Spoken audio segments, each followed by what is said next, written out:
Hello every one, ഇന്ന് നമ്മൾ പോകുന്നത് ഇസ്താംബുളിലുള്ള ചരിത്രപ്രസിദ്ധമായ ടോപ്പ് കോപ്പി മ്യൂസിയത്തിലേക്കാണ്. ഈ ഒരു മ്യൂസിയത്തിൻ്റെ ഇസ്ലാമിക് ചരിത്ര പ്രാധാന്യം എന്താണെന്ന് വെച്ചാൽ, ഇവിടെ ഉള്ളത് എന്ന് പറയപ്പെടുന്ന നബി സല്ലല്ലാഹു അലൈഹി വസല്ലമയുടെ താടിരോമം, പല്ല്, പിന്നെ കാലയടയാളം, മൂസ നബി അലൈഹി സ്വലാം ഉപയോഗിച്ച വടി, ദാവൂദ് നബി അലൈഹി സ്വലാം ഉപയോഗിച്ച വാള്, ഇബ്രാഹിം നബി അലൈഹി സ്വലാം ഉപയോഗിച്ച പാത്രം, യൂസുഫ് നബി അലൈഹി സ്വലാം ഉപയോഗിച്ച തലപ്പാവ്, യഹ്യ നബി അലൈഹി സ്വലാം യുദ്ധത്തിന് ഉപയോഗിച്ച കയ്യങ്കി, 4 ഖലീഫമാരുടെ വാളുകൾ, ഫാത്തിമ ബീവി റളിയല്ലാഹു അൻഹയുടെ ഡ്രസ്സ്, ഹജറുൽ അസ്വദിന് മുമ്പ് ഉപയോഗിച്ച കേസ്, കഅബയ്ക്ക് മുമ്പ് ഉപയോഗിച്ച ലോക്കും അതിൻ്റെ കീയും, അങ്ങനെ ഇസ്ലാമിക് പരമായിട്ടുള്ള അമൂല്യ ശേഖരങ്ങളുടെ ഒരു മ്യൂസിയമായിട്ട് തന്നെയാണ് ഇത് അറിയപ്പെടുന്നത്. കൂടാതെ ഓട്ടോമൻ ചക്രവർത്തിമാർ ഉപയോഗിച്ച വസ്തുക്കളും. ഇതിൻ്റെ ടിക്കറ്റ് പ്രൈസ് വരുന്നത് 500 ലിറയാണ്.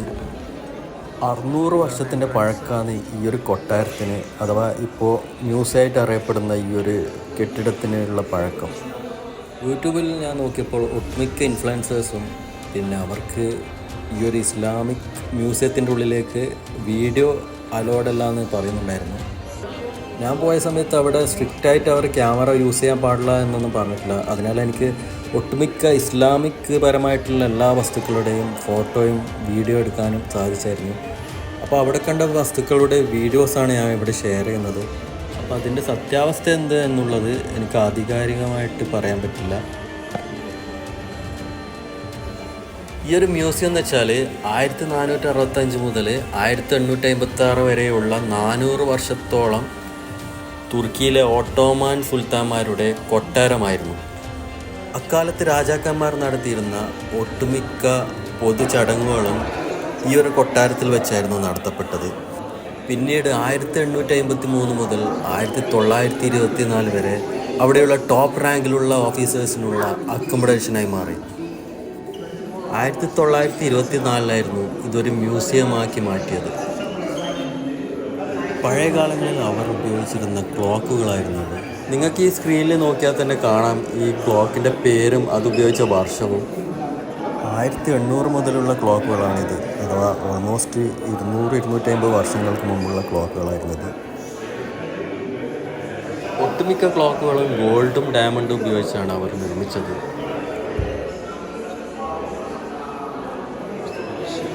ഇവിടെ രാജാക്കന്മാരും അവരുടെ കുടുംബാംഗങ്ങളും പിന്നെ 10-200 സെർവൻറ്റും അടക്കം ഓൾമോസ്റ്റ് 4000 ആൾക്കാർ താമസിച്ച ഒരു കൊട്ടാരമായിരുന്നു ഇത്.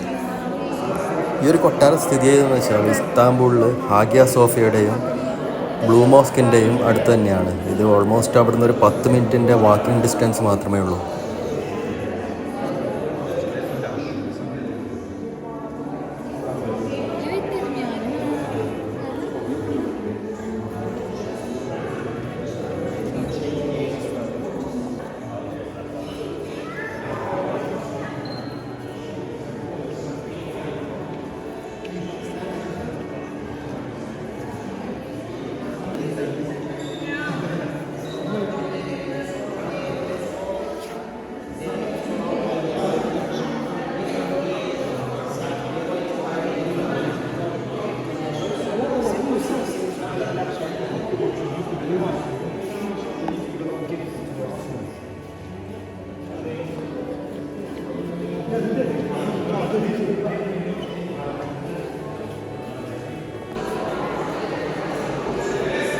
പഴയകാലത്ത് അന്നത്തെ ചക്രവർത്തിമാർ ഉപയോഗിച്ച വാളുകളാണിത്.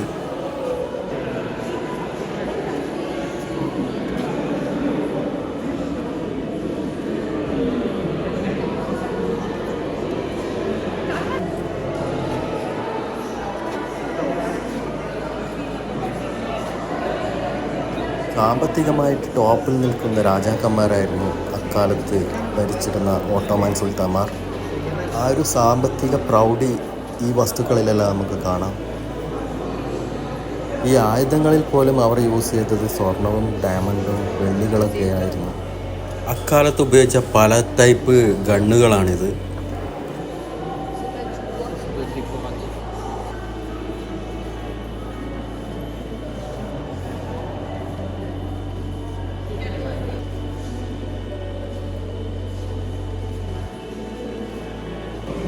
അക്കാലത്ത് സൈനികർ ഉപയോഗിച്ച ഔട്ട്ഫിറ്റാണിത്.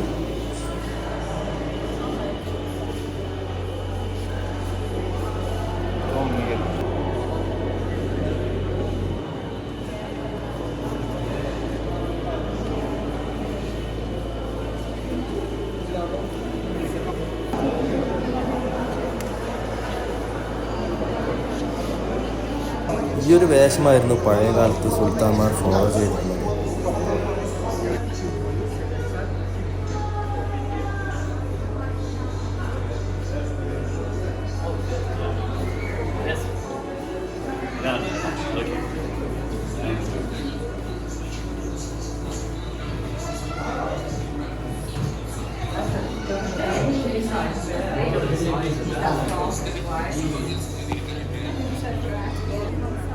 ഇതാണ് ഇസ്ലാമിക് പരമായിട്ടുള്ള വസ്തുക്കൾ പ്രദർശിപ്പിക്കാൻ വെക്കുന്ന സ്ഥലം. ഓട്ടോമൻ ചക്രവർത്തിയായ മുറാദ് നാലാമൻ്റെ ഭരണകാലത്ത് പുനർനിർമ്മാണം നടത്തിയ വിശുദ്ധ കഅബയുടെ ലോക്കും കീയാണ് എന്നാണ് ഇത് പറയപ്പെടുന്നത്.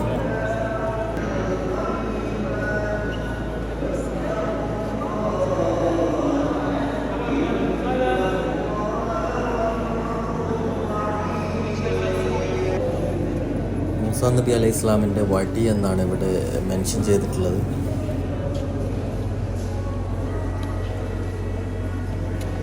മുഹമ്മദ് നബി സല്ലല്ലാഹു അലൈഹി വസല്ലമയുടെ കാലടയാളം എന്നാണ് ഇവിടെ മെൻഷൻ ചെയ്തിട്ടുള്ളത്.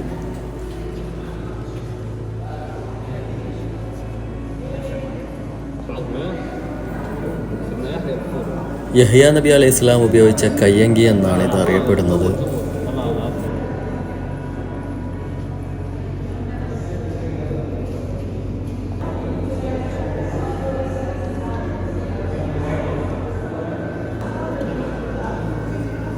ഇബ്രാഹിം നബി അലൈഹി സ്വലാം ഉപയോഗിച്ച പാത്രങ്ങൾ എന്നാണ് ഇവിടെ മെൻഷൻ ചെയ്തിട്ടുള്ളത്.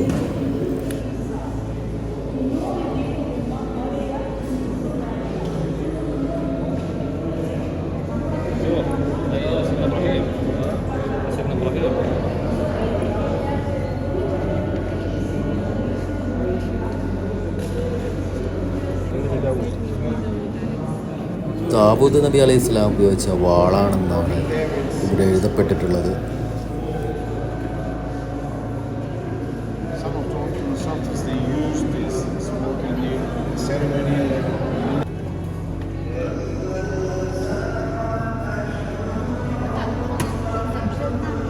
പഴയകാലത്തെ ഖുർആനും പിന്നെ ഹജറുൽ അസ്വദിന് മുമ്പ് യൂസ് ചെയ്ത ഒരു കേസാണിത്.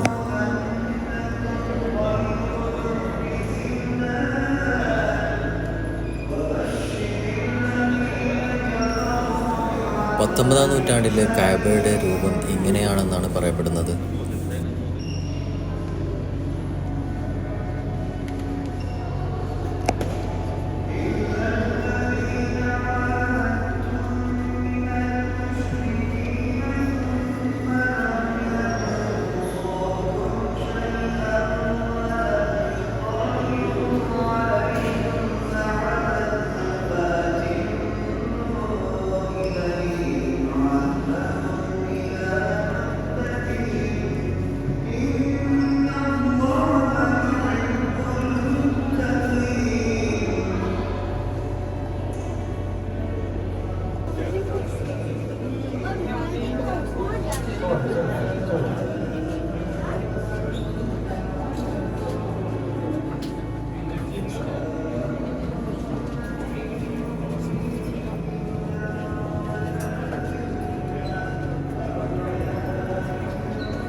നബി സല്ലല്ലാഹു അലൈഹി വസല്ലമ അക്കാലത്ത് പലർക്കും എഴുതിയ കത്തുകളാണ് ഇത് എന്നാണ് ഇവിടെ മെൻഷൻ ചെയ്തിട്ടുള്ളത്.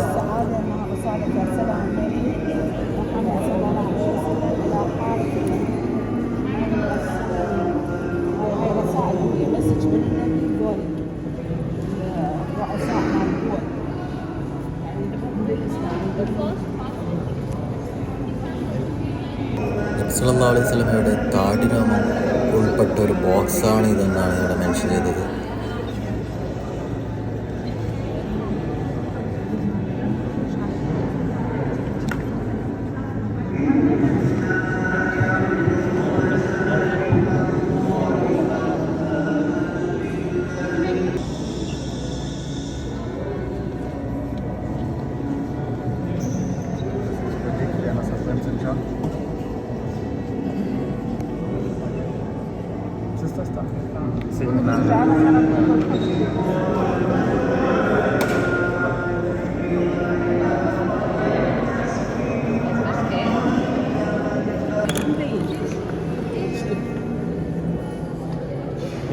Orada da sakal var.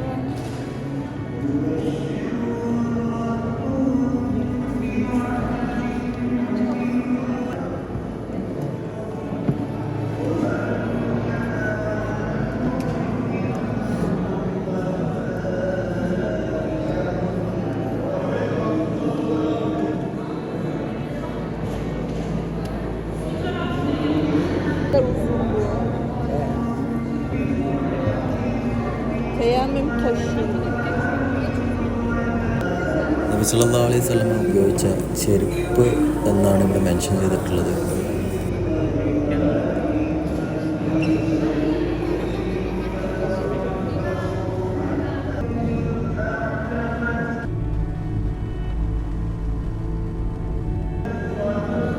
ഈ കാണുന്ന ബോക്സിനുള്ളിൽ നബി സല്ലല്ലാഹു അലൈഹി വസല്ലമയുടെ പല്ല് ആണെന്നാണ് ഇവിടെ മെൻഷൻ ചെയ്തിട്ടുള്ളത്. ഖലീഫ അലി റളിയല്ലാഹു അൻഹു എഴുതിയ ഖുർആനിലെ ഒരു ആയത്താണ് ഇതെന്നാണ് ഇവിടെ മെൻഷൻ ചെയ്തിട്ടുള്ളത്. അതുപോലെ ഉസ്മാൻ റളിയല്ലാഹു അൻഹു എഴുതിയ മറ്റൊരായത്വമാണ് എന്നാണ് ഇവിടെ മെൻഷൻ ചെയ്തിട്ടുള്ളത്.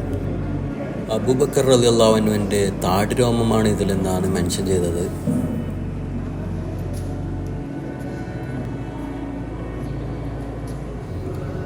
നാല് ഖലീഫമാർ ഉപയോഗിച്ച വാളുകളാണിതെന്നാണ് ഇവിടെ രേഖപ്പെടുത്തിയിട്ടുള്ളത്.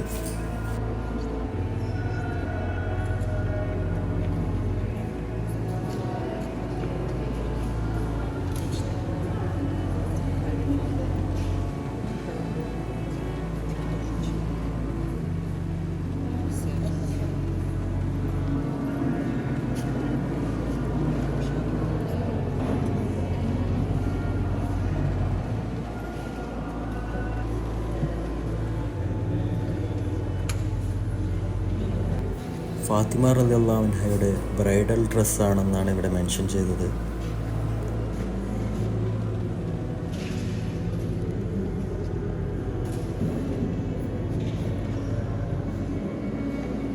അലി റളിയല്ലാഹു അൻഹുവിൻ്റെ തലപ്പാവ് എന്നാണ് ഇത് ഇവിടെ മെൻഷൻ ചെയ്തത്.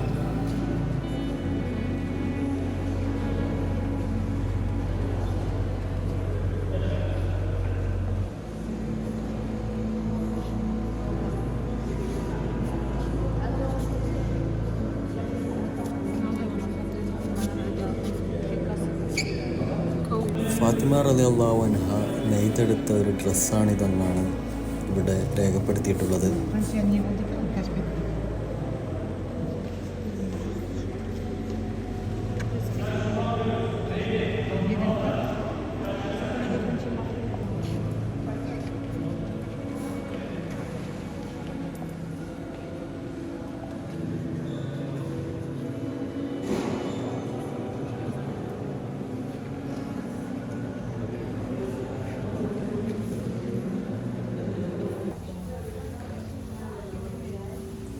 ഈ ഒരു കൊട്ടാരത്തിൻ്റെ ഉൾവശമാണ് നമ്മളിനി കാണാൻ പോകുന്നത്.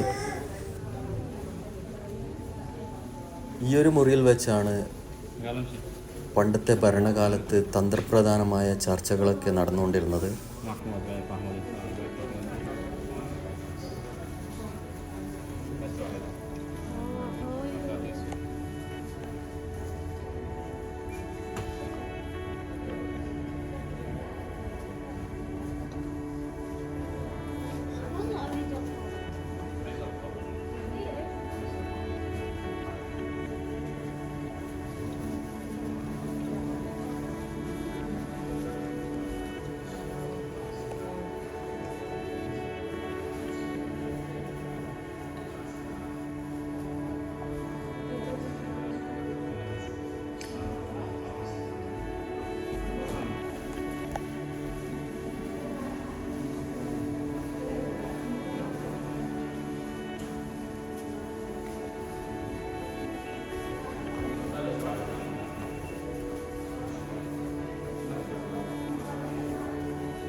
സുൽത്താൻ അഹമ്മദ് ഒന്നാമൻ്റെ സിംഹാസനമാണ് ഈ കാണുന്നത്.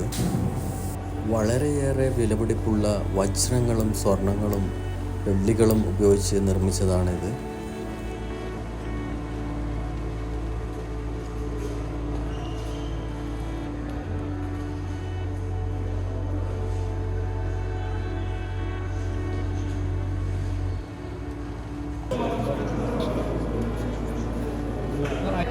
പണ്ടുകാലത്തെ സേനാധിപന്മാർ ഉപയോഗിച്ച ഔട്ട്ഫിറ്റാണിത്.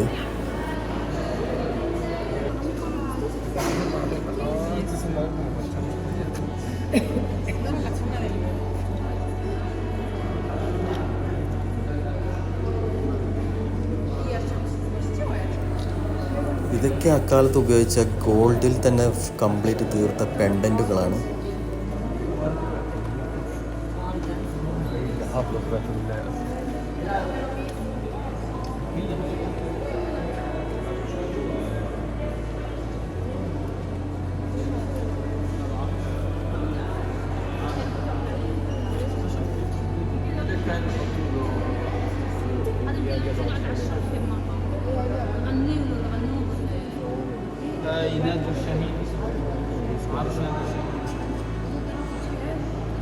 ഈ ഓർണമെൻറ്റ്സ് സൂക്ഷിച്ച് നോക്കിയാൽ നിങ്ങൾക്ക് മനസ്സിലാൻ പറ്റും. അത്രയും അത് തിളക്കമുള്ള, അത്രയും പ്യൂറായിട്ടുള്ള ഡയമണ്ട്സുകളാണിത്. ഇതൊക്കെ പക്ക ഗോൾഡിൽ തീർത്ത ഐറ്റംസുകളാണ്. കോടിക്കണക്കിന് വിലമതിക്കുന്ന വസ്തുക്കളാണ് ഈ ഒരു മ്യൂസിയത്തിനുള്ളിലുള്ളത്. ആയതിനാൽ തന്നെ ഇവിടെ ഒരുപാട് സെക്യൂരിറ്റി ചെക്കിംഗ് ഒക്കെ ചെയ്തിട്ട് നിങ്ങൾ ഇതിൻ്റെ ഉള്ളിലേക്ക് കടത്തിവിടും. നമ്മൾ എയർപോർട്ടിലൊക്കെ കയറുന്ന മാതിരി കംപ്ലീറ്റ് മെറ്റൽ ഡിറ്റക്ടറൊക്കെ ഉപയോഗിച്ചിട്ട് ചെക്ക് ചെയ്തതിന് ശേഷമേ ഇതിൻ്റെ ഉള്ളിൽ നിങ്ങളെ കടത്തിവിടാം. അങ്ങനെ കൊട്ടാരത്തിൻ്റെ പുറത്ത് വന്നാൽ ഇവിടെ നമുക്കൊരു ചെറിയൊരു ഗാർഡനും പിന്നെ ഒരു ഫൗണ്ടെയിനും കാണാം. ഈ കൊട്ടാരത്തിൻ്റെ പുറകു വശമുള്ള വേറൊരു വശമാണ്. ഇവിടെ എന്ന് വെച്ചാൽ ഒരു ഫൗണ്ടെയിനും പിന്നെ ഇവിടെ വൈകുന്നേരങ്ങളിൽ രാജാക്കന്മാരുടെ ഫാമിലി മെമ്പേഴ്സും മാത്രം വന്നിരുന്ന് ടൈമൊക്കെ സ്പെൻഡ് ചെയ്യുന്ന ഒരു ഏരിയ ആണിത്.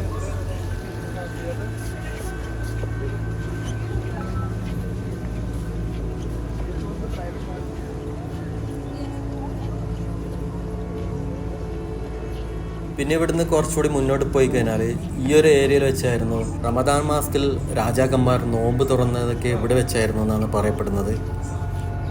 ഇവിടെ വന്നു നിന്ന് കഴിഞ്ഞാൽ നമുക്ക് യൂറോപ്യൻ സൈഡിൻ്റെ ബോസ്ഫറസ് കടലിടുക്ക് കാണാൻ പറ്റും. ടർക്കി ശരിക്കും 2 കോണ്ടിനെൻറ്റിലാണ് സ്ഥിതി ചെയ്യുന്നത്. യൂറോപ്യൻ കോണ്ടിനെൻറ്റിലും പിന്നെ ഏഷ്യൻ കോണ്ടിനെൻറ്റിലുമാണ്. അപ്പോൾ നമ്മളിപ്പോൾ ഉള്ളത് എന്ന് വെച്ചാൽ യൂറോപ്യൻ സൈഡിലാണ്. അപ്പോൾ ഈ ഒരു കടലിൻ്റെ സൈഡിൽ നമ്മൾ നിന്ന് കഴിഞ്ഞാൽ നമുക്ക് ഏഷ്യൻ സൈഡും ഇവിടുന്ന് ശരിക്കും കാണാൻ പറ്റും.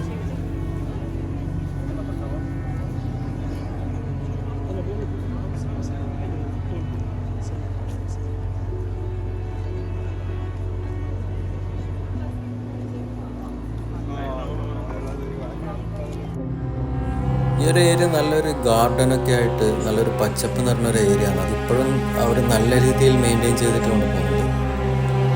ഇത്രയൊക്കെയാണ് ടോപ്പ് കോപ്പി പാലസിനെ കുറിച്ച് ഇന്ന് എനിക്ക് വിശദീകരിക്കാനുള്ളത്. ഇനി ഒരു പുതിയ വീഡിയോയുമായി നമുക്ക് കാണാം.